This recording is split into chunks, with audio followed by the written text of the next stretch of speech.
Well, hey everybody. This weekend's walk around is going to feature a little Gard'n Mast'r tractor. It's a Gard'n Mast'r model Big J, built by the Gard'n Tractor Company in Liberty, Indiana. This is kind of a unique little tractor, being the fact that it's actually red and white instead of green. Most of the Gard'n or the Gard'n Mast'r tractors I see are green. This was one of the very last tractors that was built and sold under the Gard'n name until they went completely out in 1960. At this point in time, Wheelhorse actually owned the Gard'n Tractor Company. They acquired Gard'n in 1957 or 58 because of financial issues.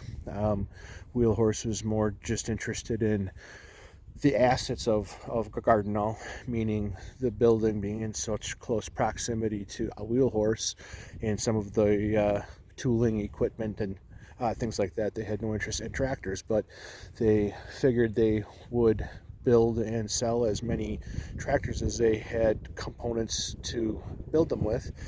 But they just in turn decided to paint them all Wheelhorse red and white. This model was a direct replacement over what was called the JS prior.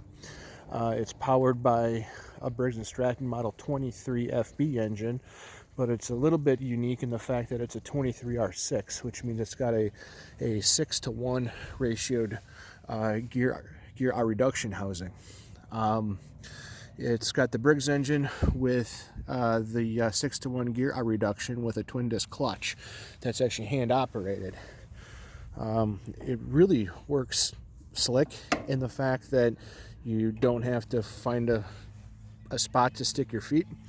It's in really easy to reach proximity to the seat, which makes this one actually one of my favorites, or I should say my girl's favorites to drive, because they don't have to reach a clutch pedal and they've got an actual floorboard here. Gard'n used repurposed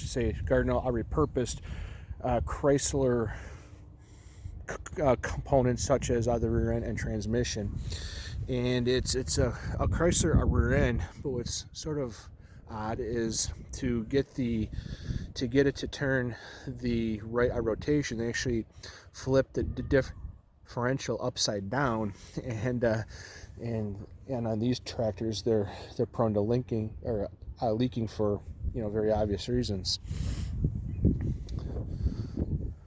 8x16 rear tires, little tiny 6-inch tires in the front.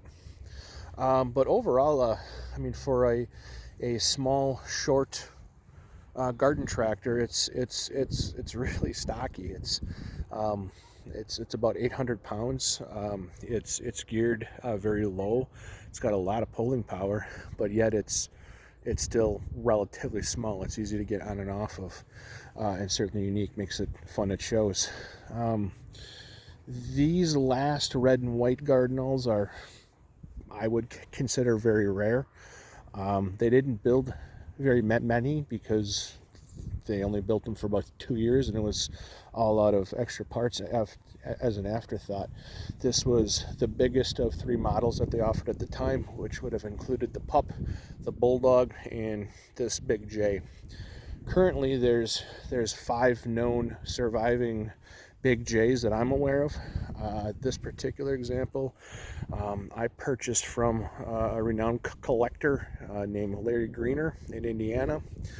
He bought the tractor and restored it years ago, and decided to pass it on to me here in recent past months. So really proud to have this one in our collection, and it's just a ton of fun to drive around and have a beer and stare at too once in a while. So anyway, 1960 Gard'n Mast'r model Big J, made by the Gard'n Company in Liberty, Indiana. Hope you enjoy it.